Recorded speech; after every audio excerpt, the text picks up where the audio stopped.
Non, je sais pas. Je vous remercie aujourd'hui d'avoir eu que 4 minutes de retard. Et on va parler aujourd'hui, Bezrat Hashem, un tout petit peu, évidemment en rapport avec la paracha, en rapport avec le temps qu'on est en train de vivre. L'époque qu'on est en train de vivre, on va parler un tout petit peu de ce qui se passe en Eretz Israël. Depuis Simchat Torah, où on a été vraiment meurtri. Et ça ne s'arrête pas. Ça continue, ça continue, ça continue. Quand on écoute aux informations, et encore un mort, et encore un mort. On parle de jeunes de 20 ans, de 30 ans. Quand ils meurent, ce n'est pas simplement un homme qui est mort, qui est déjà quelque chose de terrible. C'est un homme qui est mort, c'est une femme qui est veuve, c'est des enfants qui sont orphelins, c'est des familles entières qui sont détruites. Et ça continue, et tous les jours, jusqu'au jour d'aujourd'hui, ça fait déjà plus que 4 mois, ça continue, il y a encore des morts, il y a encore des terroristes qui nous tirent dessus, et on vit encore des difficultés terribles, terribles, terribles, des pauvres otages. Imaginez-vous être 1 minute là-bas, vous mourrez. Être là, s'imaginer tellement de temps être là-bas, pendant plusieurs mois, et ils ne savent pas ce qui va être leur devenir, ils sont en train de jeûner là-bas. C'est une situation très très difficile. Et ce que j'aimerais me demander aujourd'hui, j'imagine qu'on vous a déjà parlé un petit peu de ces sujets-là, à plusieurs occasions, mais on va se demander, Bezrat Hashem, qu'est-ce qu'on peut faire, chacun d'entre nous, à notre faible, humble niveau, pour arrêter cette chose-là. Et la Torah nous donne des solutions, la Torah nous dit exactement, ce qu'il y a de magnifique entre autres dans la Torah, c'est qu'elle nous donne des clés pour comprendre l'histoire et pour réussir à comprendre qu'est-ce qui se passe exactement. Maintenant, en Israël, la situation elle fait très peur, parce que ça c'est uniquement ce qui se passe à Gaza. Je ne sais pas si vous le savez, mais à Yehuda et Shomron, c'est encore plus immense que Gaza, je parle en superficie. C'est gigantesque qu'il y a là-bas. Et je ne parle pas du Hezbollah. Et on est vraiment angoissés. Ceux qui pensent que peut-être qu'ils vont aller en France et que là-bas les choses seront plus simples, vous savez très bien que les choses ne sont pas plus simples. Je me rappelle lors de ma dernière tournée, à un moment donné, je devais donner un cours dans une ville, près de Paris, là-bas, vous savez, la ville dans laquelle il n'y a jamais de Aïn Hara. Comment s'appelle cette ville? Il n'y a jamais de Aïn Hara. Ah oui, Bonneuil. Et au passage, j'ai vu un panneau. Il y avait une espèce de destination, ça s'appelait Trembler en France. J'ai dit, moi déjà à Sarcelles, je tremble. Alors, Trembler en France, ça fait peur partout. Et la question qu'on va se poser, c'est qu'est-ce que la Torah elle va nous donner comme enseignement d'Ezrat Hashem. On va essayer de se renforcer. Vous savez qu'on est déjà dans le mois de Hadar, on s'approche, un petit pas de Purim, et il y a un pasouk dans Mishlé Perek Karbet Pasuk Aleph, Nifrar Shem Me'osher Rav. Le pasouk qui dit Nifrar Shem Me'osher Rav. Le nom, quand on parle du nom, on parle du bon nom, Shem Tov, le nom, il est meilleur, il est plus important qu'une grande richesse. Donc le sens premier du verset, ça veut dire quoi, hein? La renommée. Voilà. Le sens premier du verset, c'est de dire que si tu es très riche, mais que quand les gens ils parlent de toi, ils disent c'est un pourri, c'est pas très bien. Il vaudrait mieux que tu sois pauvre, que quand on parle de toi, on dise de toi que tu es quelqu'un de bien. Ça, c'est le sens premier du pasouk. Encore une fois, dans les mots, Nifrar Shem, on préfère le nom, mais Osher Rav, qu'une grande richesse. Vient le Midrash dans Shemot Rabbah, Perek Lamed Gimel, et il dit comme ça. À quoi il fait allusion ce verset qui dit que le nom c'est supérieur que la richesse? Il dit comme ça. Nifrar Shemo Shel Mordechai, Miroshro Shel Aman. C'est quoi Le Midrash Rabbah, dans Shemot Rabbah Perek Lamed Gimel, il dit le nom de Mordechai. Quand on parle du nom de qui on parle?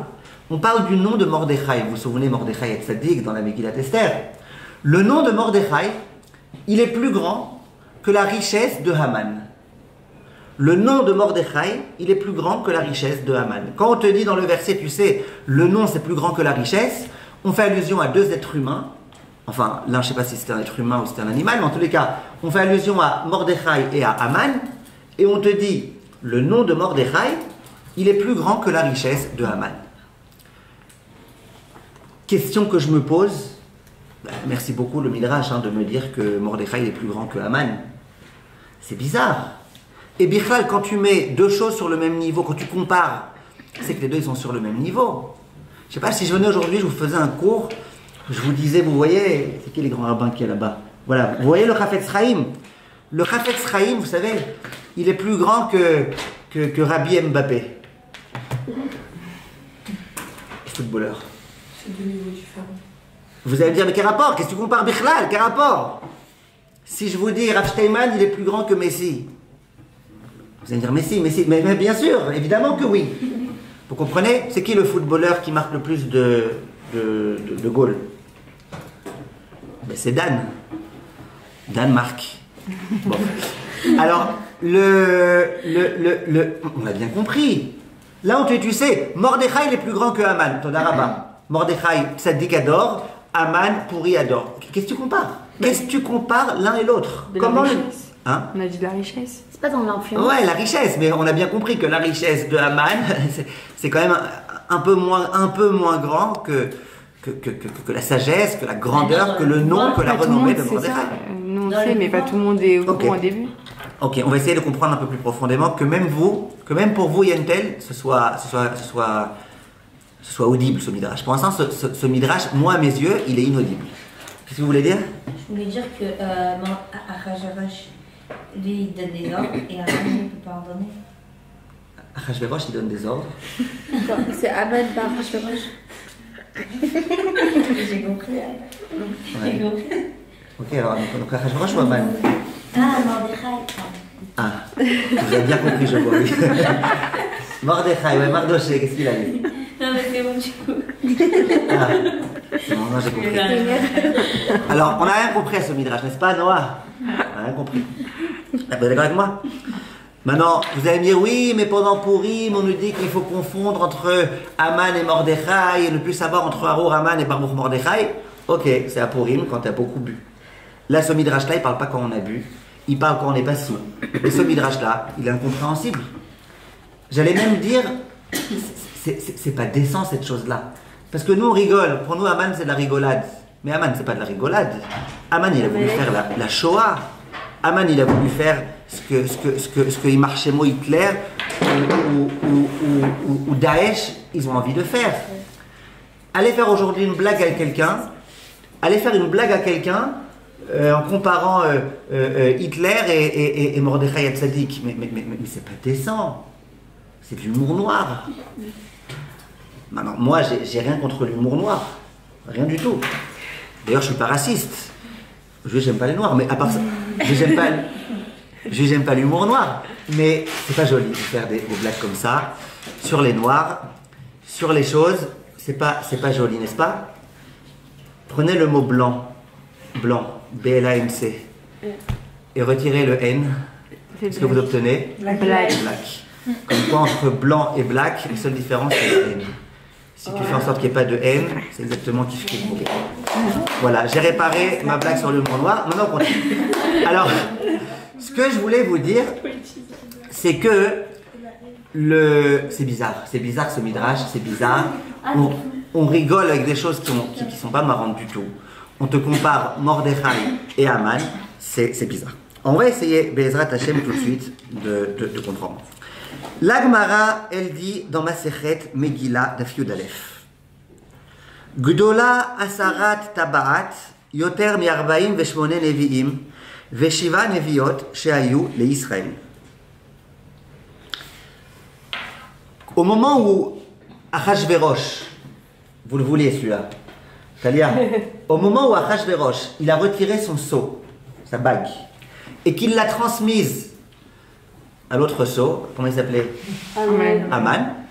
Cette chose-là, ça a été plus grand que ce que les 48 prophètes et les 7 prophétesses ont réussi à faire avec le clan d'Israël.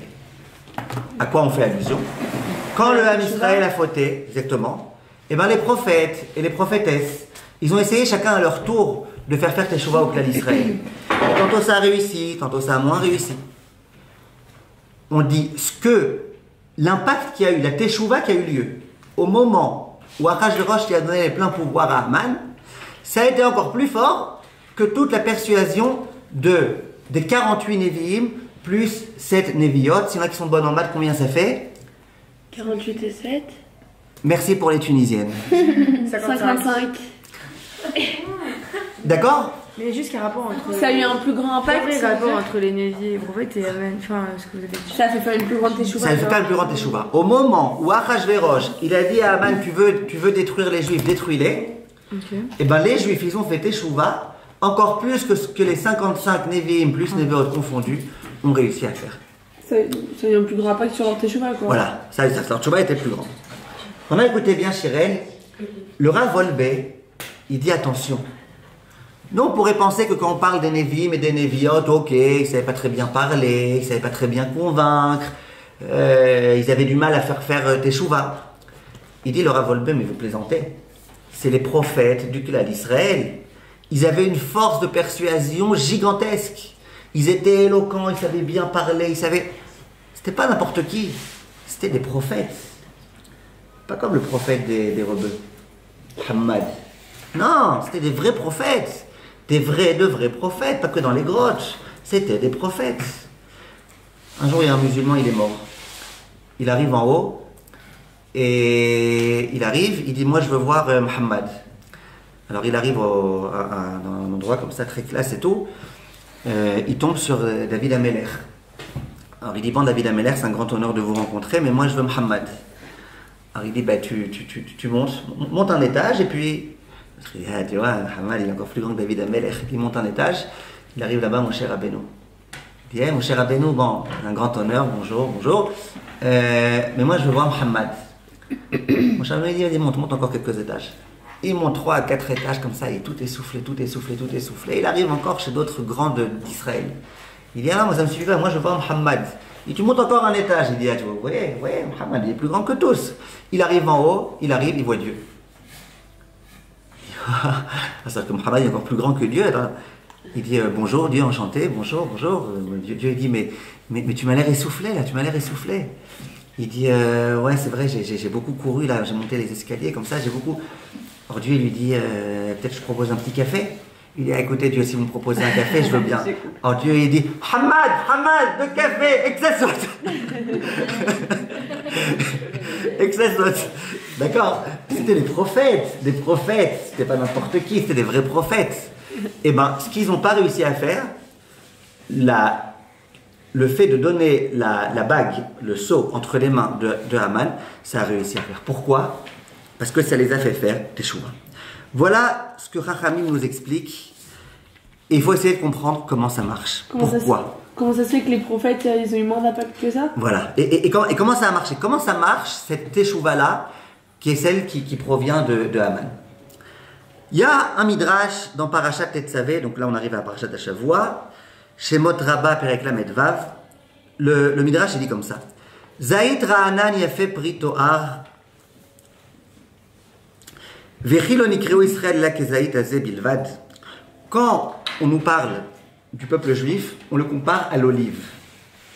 Dans plusieurs versets, on voit que le peuple juif a été comparé à l'olive. Vous appelez Zetoun? Non. Alors, pourquoi on appelle le Ham Israël olive? Quel rapport? Oui.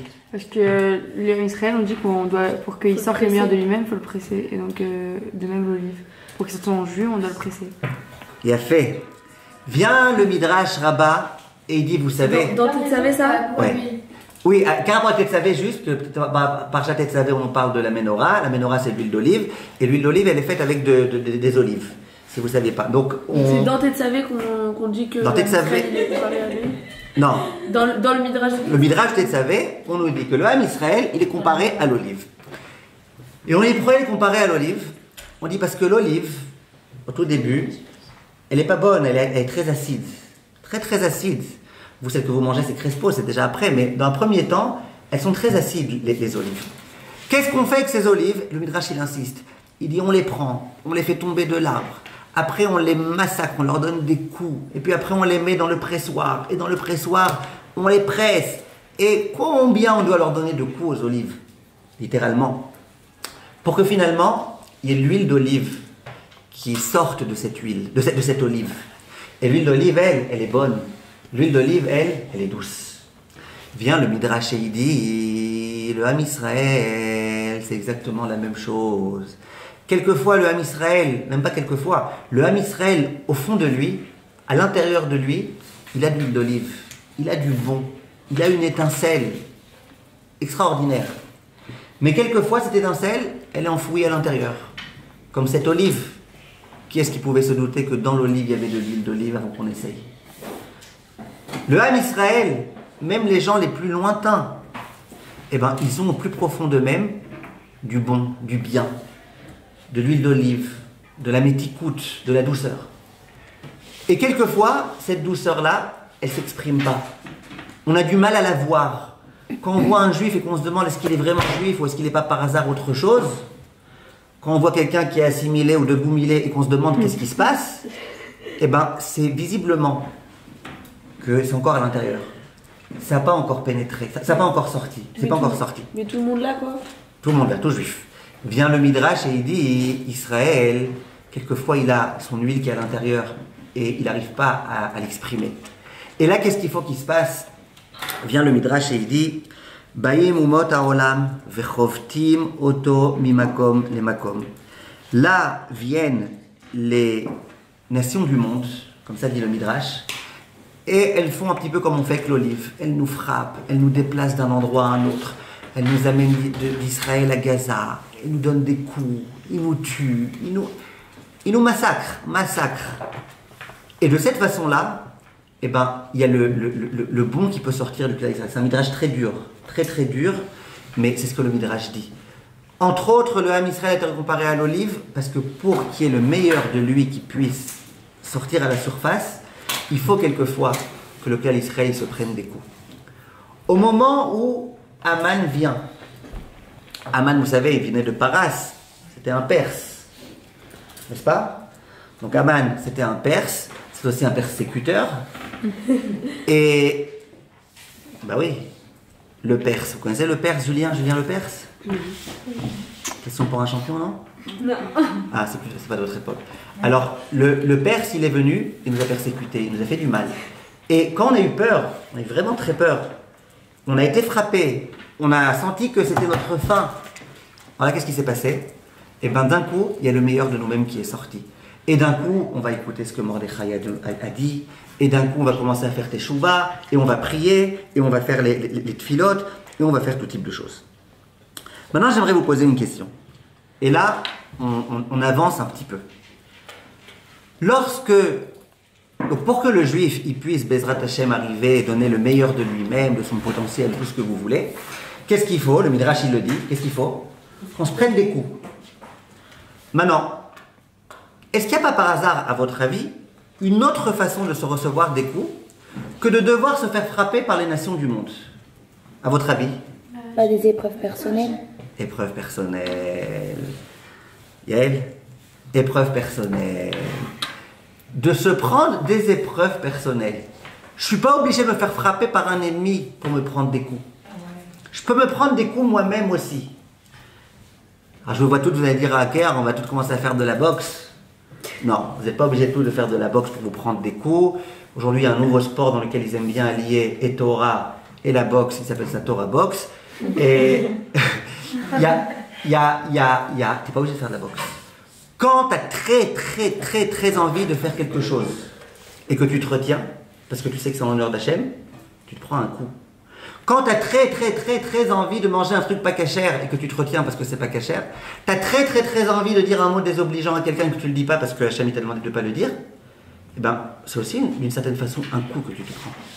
Il y a deux façons de se prendre des coups. Il y a se corriger soi-même, se frapper soi-même en quelque sorte, en étudiant du Moussar, en écoutant des propos de Torah, en s'introspectant, en se demandant comment on peut devenir meilleur. Et il y a une autre façon. Si on refuse de soi-même se remettre en question, eh ben, à Kadosh Baruch Hu, quelquefois, il n'y a pas d'autre choix. Il envoie les nations du monde, il envoie en l'occurrence ces Arurim, Rechaim, nous donner des coups. Et quand les Juifs ils se prennent des coups, là il y a d'un coup un élan de Teshuvah qui est souvent et tout le temps très grand. Ça, c'est l'échelle personnelle? Hein? Vous avez dit c'est à l'échelle personnelle? Non, à l'échelle personnelle et à l'échelle collective aussi. Mais j'ai pas fini. Il y a un pasouk dans Yeshaïa. Vous suivez? Ilana, il y a un pasouk dans Yeshaïa. Le pasouk qui dit Kemo hara tikrav laledet, tachil tizak bechavalea, ken hainu mipanecha Hashem. Donc je vous dis en français directement. De la même façon que la femme qui est en train d'accoucher, elle a mal, elle crie, c'est terrible pour elle. De la même façon, nous, le Ham Israël, nous étions à ton égard à Kadosh Baruch. Comparaison très sympa, quel rapport? Vient le Ktav Sofer, hein? Je pas entendu la fin juste. Le Ktav Sofer, il dit, le passouk qui dit, le passouk dans Yeshaïa, il dit, comme la femme, au moment où elle est en train d'accoucher, elle crie, elle hurle à cause de ses contractions, de la même façon, nous les Juifs, nous étions par rapport à toi, vis-à-vis de toi. Question, quel rapport? Alors le Ktav Sofer, il explique, et il dit, une femme qui accouche, c'est pas un grand ridouche de dire que l'accouchement c'est quelque chose de pénible, c'est quelque chose qui fait mal, c'est quelque chose de douloureux. C'est quoi le plus douloureux dans l'accouchement? C'est l'accouchement et les 18 ans après. Tu dois éduquer ces gamins là. Ok? C'est pas facile un accouchement. Et le pire, c'est que toi, madame, t'as porté le bébé dans ton ventre, t'as eu les douleurs de l'accouchement. Après, l'autre idiot, il voit ton bébé, il dit hey, il ressemble comme deux gouttes d'eau à son papa. Je t'en prie. D'accord? Et c'est dur un accouchement. Eh ben, vient Maintenant, écoutez bien, qu'est-ce qui se passe quand il y a un accouchement? Ça, la Gemara nous dit dans la Masechet Nida. La Gemara nous dit quand une femme elle accouche, même des femmes tzadikotes, elles ont tellement mal qu'elles font un vœu. Elles font un vœu, je ne serai plus jamais avec mon mari. Être avec mon mari, ça veut dire tomber enceinte et avoir ces douleurs-là, mais ça, c'est la dernière fois. C'est la dernière fois. Et c'est pour ça que la Gemara, elle dit d'ailleurs qu'une femme qui a accouché, après, elle doit amener un sacrifice. Parce qu'elle a fauté. Elle a fauté. Comment elle a fauté? Elle dit c'est fini, je veux plus d'épreuves, c'est fini, je veux plus. Donc on pourrait faire un très long cours sur ça, mais c'est pas maintenant mon sujet. Donc la femme, après avoir eu son enfant, elle doit amener un sacrifice. Pourquoi? Parce qu'elle dit c'est fini, bah, j'en veux plus. Je peux plus. Donc elle a eu son premier bébé.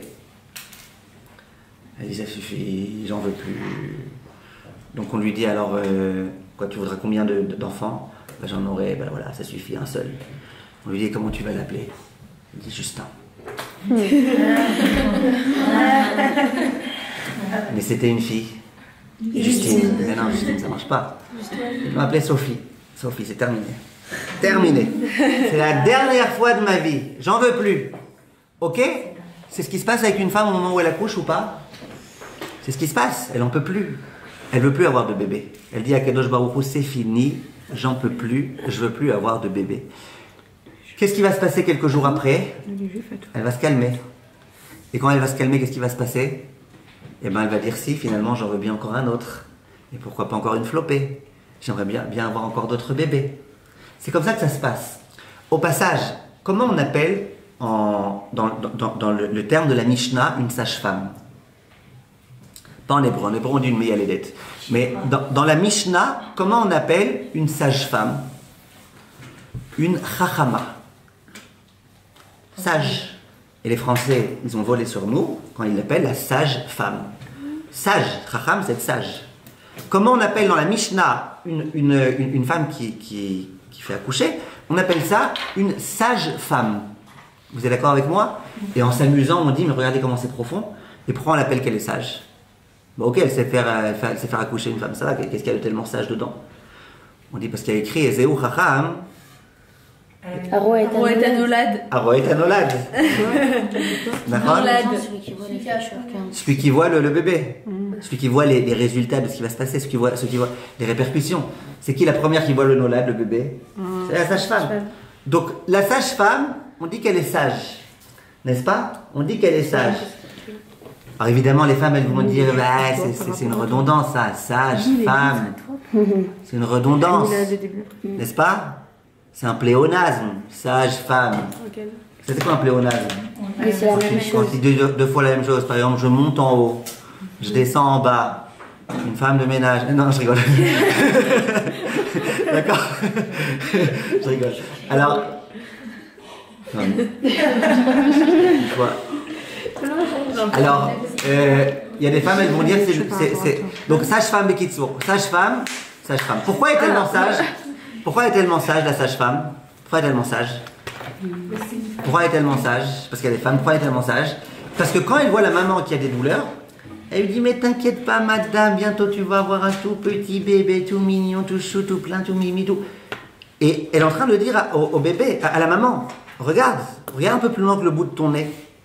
Toi si ta mère elle n'avait pas souffert, tu n'aurais pas été là.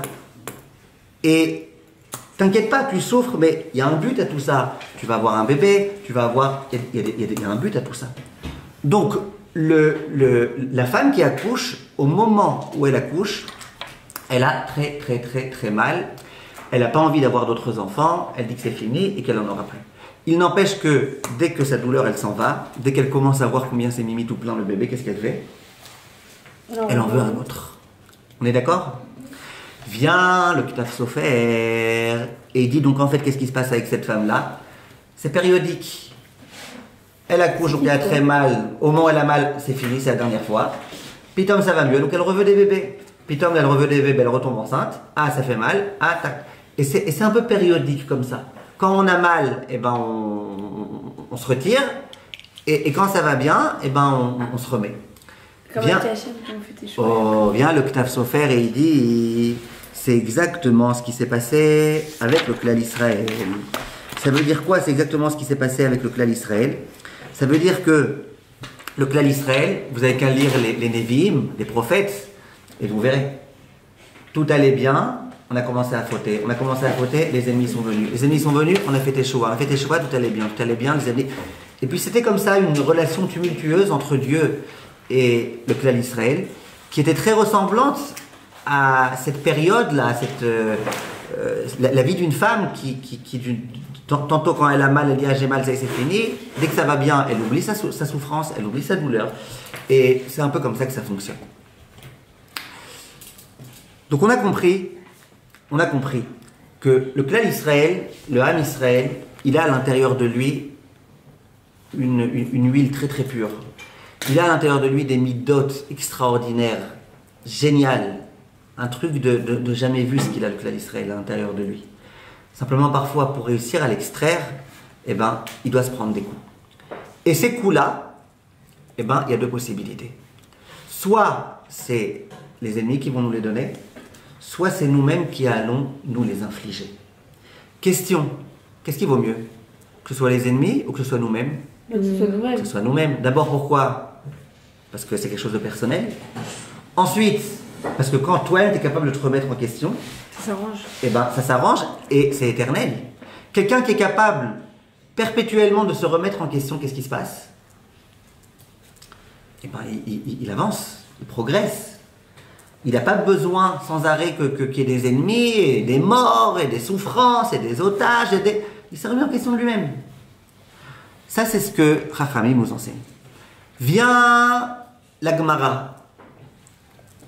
Et elle nous dit, qu'est-ce qui s'est passé avec le Klal Israël quand il y a des ennemis qui sont venus nous embêter? Eh bien, il s'est passé que visiblement, on n'était pas suffisamment capables nous-mêmes de nous remettre en question. Et c'est la raison pour laquelle les ennemis y sont venus. Vient le Ktaf Sofer. Et il dit, et c'est ça le sens dans le pasouk. Ve'ata tetzavet bnei Israël, ve'ikru elecha. Toi, mon cher Rabbeinu, donc on est en pleine menorah, en pleine huile d'olive, on dit, toi, mon cher Rabbeinu, tu vas t'adresser au Klal Israël. Et tu vas leur dire qu'ils prennent vers toi un shemen zaït, une huile d'olive. C'est quoi qu'ils prennent vers toi? Vous avez remarqué cette expression? Veikru elecha, qu'ils prennent vers toi. Non, qu'ils prennent vers eux, quel rapport avec moi? Rien fait. Moi, Moshe Rabbeinu, il faut que je leur dise qu'ils prennent l'huile d'olive vers moi. Ça veut dire quoi? Bien le Ktaf Sofer, il dit c'est quoi l'huile d'olive? C'est la symbolique de se remettre en question. La symbolique d'avoir été frappé pour donner le meilleur. Dit à Kadosh Baruch Hu à Moshe Rabbeinu, tu sais ce qui va se passer? Veikru elecha. Que ce soit toi, Moshe Rabbeinu, qui va jouer ce rôle. que toi tu sois celui qui leur donne des coups, en faisant des drachotes de moussard, en leur disant où est-ce qu'il faut se travailler, où est-ce qu'il faut se corriger, comment il faut s'améliorer, eh bien toi tu seras celui qui leur donnera des coups. Et c'est bien mieux que lorsque les ennemis donnent des coups. Et après il dit Léalot ner tamid. Grâce à cette huile d'olive, on pourra allumer la Hanoukia, la menorah, toujours. Parce que quand le moussard, quand la bonne attitude, elle provient d'un travail personnel, eh ben, il est toujours faisable. Qu'il y ait des ennemis, qu'il n'y ait pas d'ennemis, quoi qu'il se passe, c'est toujours faisable. Vient le Ktav Sofer et il dit, maintenant on comprend le sens du Midrash. Écoutez bien. Hein. Aman Aracha. Aman, c'était un gentil monsieur. Non, c'était pas un gentil monsieur, c'était pas un monsieur non plus. C'était un méchant, c'était un cruel. C'était pas un gentil monsieur. Maintenant j'ai une question. Est-ce que Aman, il a été utile? Oui, bah oui. Il a été utile. Parce que le Ham Israël s'était complètement fourvoyé, il s'était complètement assimilé. Et parce que si le clan Israël continuait comme ça, ben, il n'y aurait plus de clan Israël, il n'y aurait plus de juifs à Shushan, il n'y aurait plus rien eu. Plus rien eu. Donc il fallait que le Ham Israël se remette en question et qu'il fasse teshuva. Et Aman, ça a bien marché son truc. Ça a hyper bien marché. Hyper bien marché. Mieux que les 55 prophètes et prophétesses. Ça a bien marché son truc. Donc est-ce que Aman, ce qu'il a fait finalement, tout compte fait, c'est positif ou c'est négatif? Ça s'est avéré être positif. C'est dur à dire, mais c'est comme ça. D'accord, mais lui, quand il faisait penser, il pensait pas à ça. Alors Myriam, elle dit, lui, c'était pas son intention, Nahon. De la façon que Pharaon, quand il nous a fait du mal, eh ben, il souhaitait pas nous faire du bien, vous avez raison. Et que Haman, il va être gravement puni dans le Gehenna, mais qu'il est déjà puni, qu'il continuera à être puni, et qu'on continue à le pendre tous les Purim, évidemment. Mais il n'empêche que Haman, il a été un petit peu positif. Maintenant, comment Haman, il a réussi à soudoyer Achashverosh et à obtenir tous les pouvoirs et à pouvoir faire ce que bon lui semblait? Hachem, il voulait que ça se passe comme ça. Ah, mais c'est avec la richesse. Grâce à son argent. N'est-ce pas? Comment on fait ça? Grâce à son argent, il avait beaucoup d'argent. Ah bah, Haman, il avait beaucoup d'argent. Okay. Et c'est pour ça que nous on amène le Machatzit à Shekel, pour compenser. Donc Haman, il avait beaucoup d'argent. Et Haman, il a donné beaucoup d'argent à Achashverosh en disant, je t'en supplie, laisse-moi tuer les Juifs. Donc, la richesse de Haman était bonne ou était mauvaise? Mauvaise, mais bonne. Elle était mauvaise, mais nécessaire, utile. Elle servait à quelque chose. Oui, mais... Donc, moi, je pourrais penser peut-être... On peut dire que c'est positif ce qu'il a fait Haman, dans le sens que ça permet à Israël de faire il y a eu du positif. Les choses ont été utiles, on va dire. Venez, on dit utile, c'est mieux que positif. Aïe, aïe, aïe, aïe, maintenant qu'est-ce qui se passe? Donc, Haman, ça a été positif. Donc la richesse de Haman, elle s'est avérée être, d'une façon ou d'une autre, utile et nécessaire. Donc moi je pourrais me dire, waouh, sympa, la richesse de Haman a été bonne. Et vous avez raison d'ailleurs quand on m'avait repris, vous m'avez dit non, on ne dit pas que Mordechai il est meilleur que Haman, on dit qu'il est meilleur que la richesse de Haman. Parce que la richesse de Haman, elle a été utile, elle a été nécessaire, elle a été d'une façon ou d'une autre positive. Bien, le Midrash, il dit, c'est vrai que c'est positif, c'est vrai qu'il y a du bien dedans, mais il y a mieux que ça. Qu'est-ce qu'il y a de mieux? Le nom de Mordechai. Le nom de Mordechai, ça veut dire, Mordechai c'était le Gdol Hador. Mordechai, c'est lui qui a dit aux Juifs, je vous en supplie, ne vous associez pas au banquet de Achashverosh. S'il vous plaît, ne vous associez pas. Et la Gemara, elle dit que tout ce qu'on a failli mourir à Purim, c'était parce qu'on a désobéi à Mordechai. Et qu'on s'est associé au banquet de Achashverosh. Si simplement on avait été capable d'écouter les propos du Gdol Hador, quand le Gdol Hador nous disait ne vous associez pas, si on avait été capable de ne pas s'associer. Et bien, qu'est-ce qui va se passer quand on va commencer à obéir à Mordechai? Mordechai va dire il faut jeûner, on va jeûner. Il va dire il faut faire ceci, on va faire.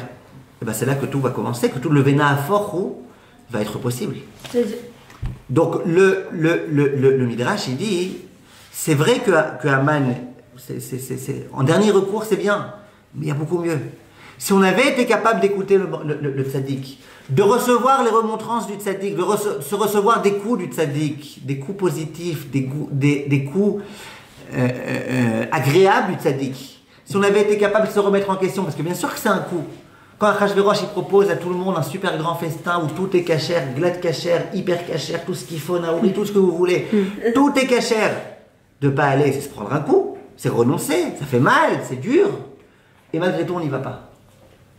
Et bien ça, c'est un coup qui est bien meilleur. C'est pour ça que le Midrash dit, on préfère le comportement de Mordechai, on préfère... C'est ce qui nous permet de mettre sur le même plan. Parce que les deux nous permettent d'arriver à la même chose, se recevoir des coups. Les coups qui permettent d'expurger le meilleur qui est en nous. Ça, c'est la façon dont le Ktav Sofer explique ce Midrash, de façon, je trouve, magnifique. Et même Yantel, je pense qu'elle est d'accord qu'il est audible maintenant, le Midrash. Le Midrash, il est audible. Donc, quand on se reçoit des coups, et je sais que ça fait mal, et je sais qu'on aime bien parler d'autres sujets que le sujet des coups, je sais qu'on aime bien parler d'autres sujets, mais il n'empêche que quand on se reçoit des coups, eh ben, qu'est-ce qui se passe? C'est là, quelquefois, qu'on se réveille, qu'on met le meilleur de nous-mêmes, qu'on peut avancer et qu'on peut progresser. Une fois, il y a un petit enfant, il tombe dans la rue. Il tombe. Et il se fait très mal, là. Il a tout le visage plein de sang. Il rentre à la maison, il dit à sa mère, maman, je suis tombé sur le visage, j'ai eu très mal. Sa mère lui dit, t'as dû avoir mal sur le cou. Il dit, mais non, maman, c'est pas sur le cou, c'est sur mon visage. Ok. Une autre fois, il y a un garçon qui était au supermarché. Et puis il revient à la maison. Il dit à sa mère, maman, écoute l'histoire. À un moment donné, j'ai marché sur le pied d'une vieille dame. La mère, c'est vrai. Quoi, tu lui as fait mal? Ouais. Et qu'est-ce que t'as fait? Il dit, je lui ai dit pardon. Il dit, alors? Il dit, elle m'a dit, oh, t'es tellement mignon quand tu dis pardon. Elle m'a donné une pièce de 5 francs. 5 euros. Alors la maman, elle dit, et qu'est-ce que t'as fait? Il dit, je lui ai remarché sur l'autre pied. D'accord? Les coups, ça fait mal. Et les coups, c'est quelque chose qui est positif. Quand on se pose la question au jour d'aujourd'hui, qu'est-ce qu'on va faire? On se prend des coups. C'est indéniable, on se prend des coups. Et vous allumez les informations ou vous les allumez pas, ça revient exactement au même. On se reçoit des coups. Le clan d'Israël est en train d'être frappé. Qu'est-ce qu'on doit faire? Eh bien, il y a une façon de limiter les coups. La façon de limiter les coups, d'empêcher les coups, c'est de se frapper soi-même. Et se frapper soi-même, ça veut dire essayer de prendre des choses sur soi, parfois qui font un peu mal, qui sont parfois peut-être un petit peu désagréables, qui sont un peu à l'encontre de ce que mon Yetzer Hara, il aimerait bien que je fasse. Et de cette façon-là, on peut avancer. Je pense d'ailleurs que c'est un peu ce que vous faites, vous toutes, quand vous êtes venus et que vous avez décidé de venir dans un séminaire et d'étudier la Torah et de vous renforcer et d'écouter toute la journée des propos de Torah et de Torah et de Torah et de Torah et toute la journée Torah, Torah, Torah, Torah. C'est que vous êtes venus pour vous prendre des coups positifs, des coups bien, des coups agréables, des coups qui construisent. Vous êtes venus pour prendre des coups. Et les coups, ça fait un peu mal, les coups. L'étude du moussard, ça fait un peu mal. Et quand quelqu'un y va en salle de sport et qui soulève des haltères, là, les haltères à 200 kilos, les haltères, tu vois, ça fait mal, mais c'est pas positif. Hein? Ça fait mal. Ça fait mal, t'as envie de lui dire, mais arrête, calme-toi, t'as l'air d'avoir mal, là, il est rouge comme du ketchup, il est comme ça, tu lui dis, mais t'as rien demandé, tu peux les reposer, tout va bien. Et lui, il continue. Mais, pour lui, c'est positif. Il a besoin d'avoir une belle allure, d'avoir un beau corps, d'être très puissant, de pouvoir tuer un cafard si un jour il y en a un dans sa maison. Il a besoin d'avoir des forces. Donc qu'est-ce qu'il fait? Il fait des haltères. Vous avez compris? Ça fait mal, mais c'est positif. Ça, c'est ce que Rachamim nous ont enseigné à propos des coups et la façon d'éviter les coups. Mais je vais voir comment on peut limiter les coups. Eh bien, en se donnant soi-même. Si tu te frappes toi-même, Hachem, il aura moins besoin de t'envoyer des coups. Donc, déjà, comment on peut se frapper? Je vais vous expliquer c'est quoi se frapper soi-même. Se frapper soi-même, c'est par exemple... faire violence un peu pour prendre des choses. Voilà, se faire violence, ça veut dire quand les rabbinim ils disent Internet, faut faire attention, ça vaut le coup de mettre un filtre et tout. Ah ouais, mais si je mets un filtre, alors je pourrais pas rentrer dans certains sites, genre gaynom.fr. Non, gaynom.fr, ouais. Naron, tu pourras pas. Ah, mais tu te fais violence, j'ai bien aimé votre terme. Tu te fais violence, je me fais violence. Mais grâce à ça, on évite des coups. Maintenant, regardez. J'aimerais avancer un petit peu. Donc, on est en train de dire maintenant quelque chose de très puissant. Tout juif, quel qu'il soit, il a au plus profond de lui-même cette étincelle-là qui n'attend qu'une chose, c'est de se révéler. Et quand elle se révèle, t'as un juif. Un mensch, un juif, un bon juif comme il faut. Maintenant, le grand problème, c'est comment on fait pour la révéler, cette huile d'olive qui est à l'intérieur de nous. Comment on fait pour la révéler?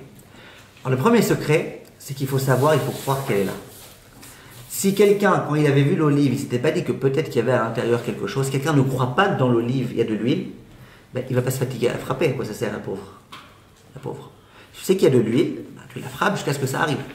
Pour que je me frappe et que je me façonne et que je me corrige et que j'essaye de devenir meilleur, il faut que je sois conscient de ma grandeur. Et on avait parlé autrefois, je pense, du concept qui s'appelait Gadlut Adam, de la grandeur de l'homme. Vous vous rappelez, on avait parlé de ça? La Gadlut Adam. Mais si on a parlé de Keslabotka, une pièce qui était en or, et je ne peux pas parler de tout ça? Non. Shemishmor. Alors un jour je vous parlerai de ça. En tous les cas, il faut être conscient de la grandeur. Et là j'aimerais Bezrat Hashem. De notre grandeur à nous? De notre grandeur à nous. Et là j'aimerais Bezrat Hashem tout de suite en arriver à une autre idée qui va nous permettre de comprendre cela, qui se trouve aussi dans le paracha de la semaine. Dans le paracha de la semaine, on va parler des vêtements du Kohen Gadol, d'accord, les vêtements sacerdotaux, on appelle ça en bon français. Et parmi les vêtements du Kohen Gadol, il y avait le Choshen, le truc pectoral là, sur lequel il y avait plein de petites pierres. Pas plein, il y en avait 12. Les 12 pierres qui faisaient allusion au Shvatim, aux 12 Shvatim. Dans la paracha de Pekoudé, on va bientôt lire, il est écrit que ces noms-là, ils sont toujours en rappel. Les Ikaron Tamid. Ces noms-là, ces noms des Shvatim qui sont sur le pectoral du Kohen Gadol, eh ben, c'est un rappel. Un rappel de quoi? Il y a un Meshech Chochma extraordinaire que j'aimerais vous lire. Extraordinaire, écoutez bien. Le Meshech Chochma, il dit comme ça. Shmotam chakukim ba'ephod lifnei Hashem. Le nom des tribus est écrit, inscrit sur le Choshen du Kohen Gadol. Et alors quoi? En quoi c'est un rappel? Ve'idbaishu mila avor avera. Quand les Juifs ils vont se rappeler que le nom de leur chevet, de leur tribu, est écrit et inscrit sur le vêtement du Kohen Gadol, ils vont avoir honte de faire une avera. Quel rapport? Dit le Meshech Chochma, Kmo shekatuv gabe Yosef. Comme on nous dit à propos de Yosef. Va-t-il pesser ou bébigdo? On nous dit à propos de Yosef que cette méchante là, Madame Potiphar, qu'est-ce qu'elle a fait?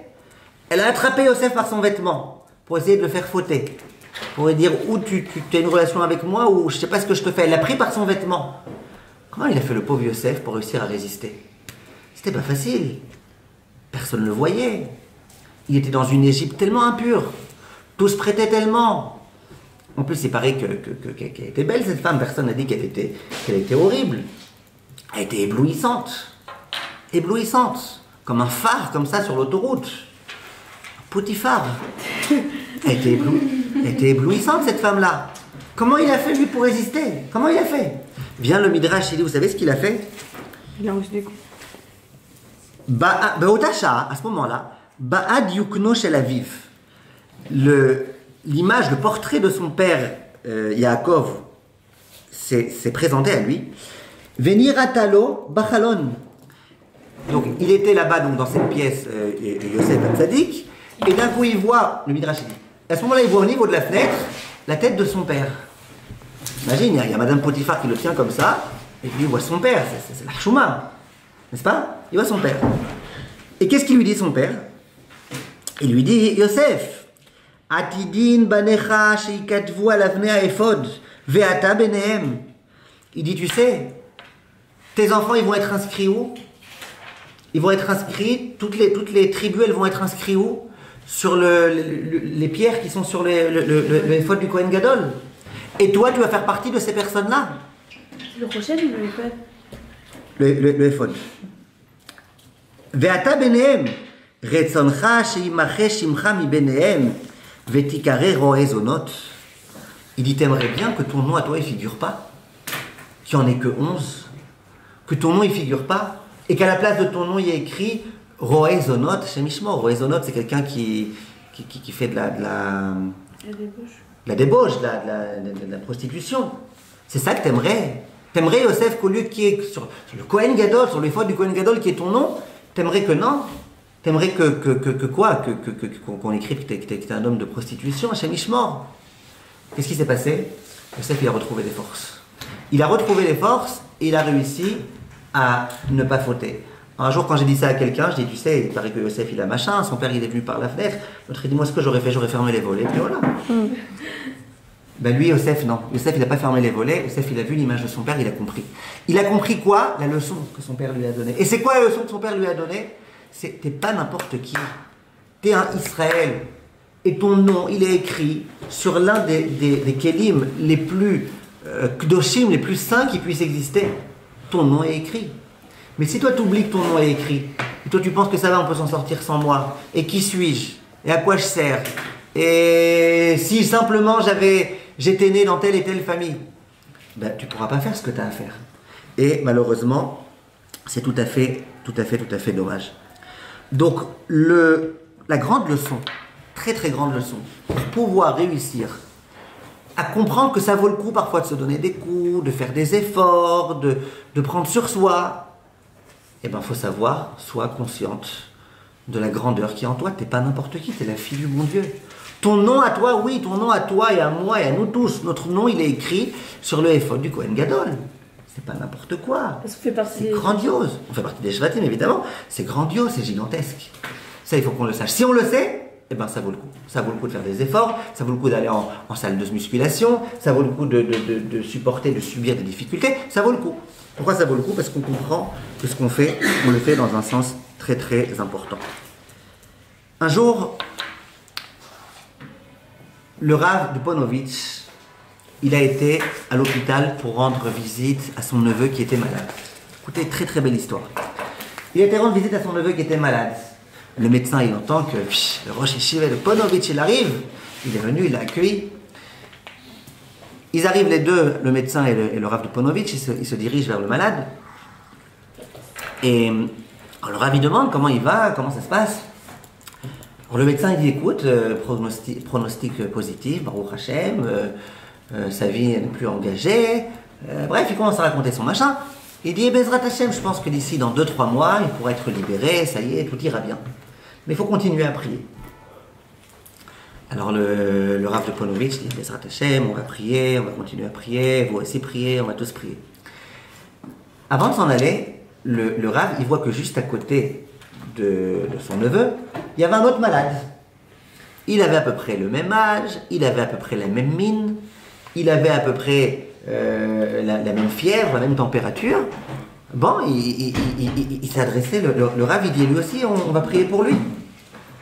Alors le médecin, il dit, oh, lui, c'est une autre affaire. Alors, lui, c'est complètement une autre affaire.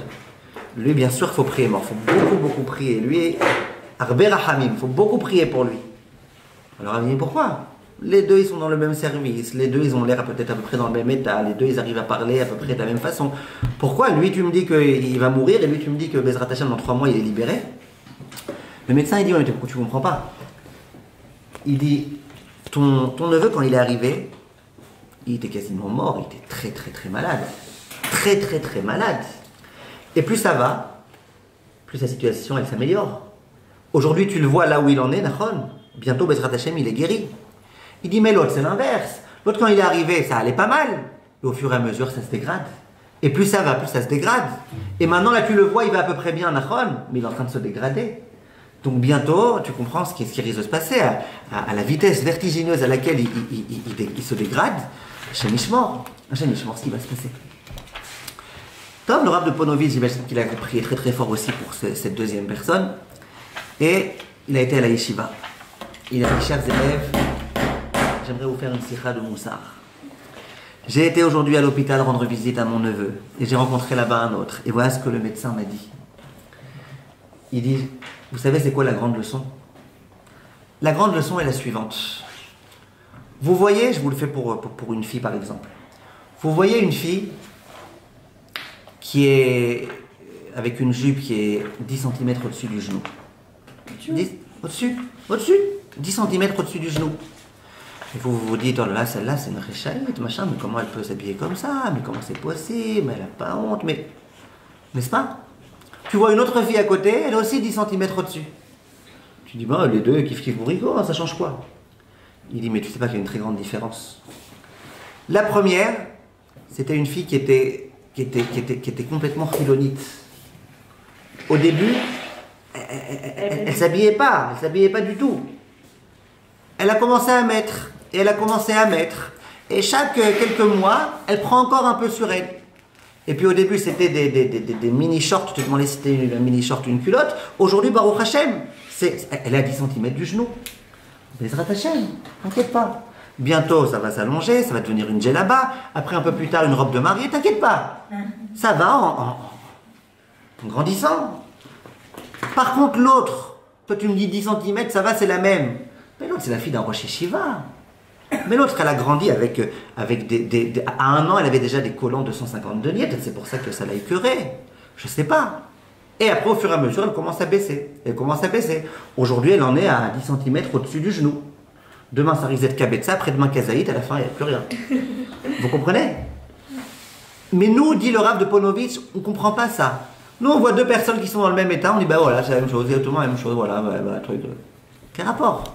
L'un, il vient des bas-fonds de je ne sais pas quel pays complètement malade mental. L'autre, il vient de Bnei Brak et c'est complètement autre chose. C'est deux choses complètement différentes. Et ça, il faut qu'on comprenne. On ne doit pas se juger soi-même par rapport à là où on en est aujourd'hui. Nachon, aujourd'hui, on a encore des choses à avancer, à améliorer, évidemment. Mais savoir que là où on en est, l'essentiel, c'est d'être dans une ligne d'ascension. L'essentiel, c'est de grandir. Moi, je vois parfois des filles, béhémètes. Moi, je suis ému. Parfois, j'ai envie de pleurer, parfois. Il y a des filles qui viennent me voir, il y a 3 ans, elles étaient en jeans et en machin et trucs. Aujourd'hui, elles viennent me voir. Alors, Rav, Baruch Hashem, ça fait déjà 2 semaines, j'écoute plus des chansons de Goïm. Et en plus, tous les jours, j'écoute des cours du Rav Ben Chetrit et machin. Et c'est beau, tu vois, la personne, elle se renforce. Alors, ok, aujourd'hui, c'est pas encore le baba salé, mais ça va, il y a du temps. Il y a du temps pour avancer. Et tu as d'autres personnes, au contraire, plus ça va, plus elle... La grande leçon qu'on doit savoir, on doit être en ascension, on doit être en progression, on doit vouloir avancer toute notre vie, on doit essayer de faire des efforts. Ne juge pas là où tu en es.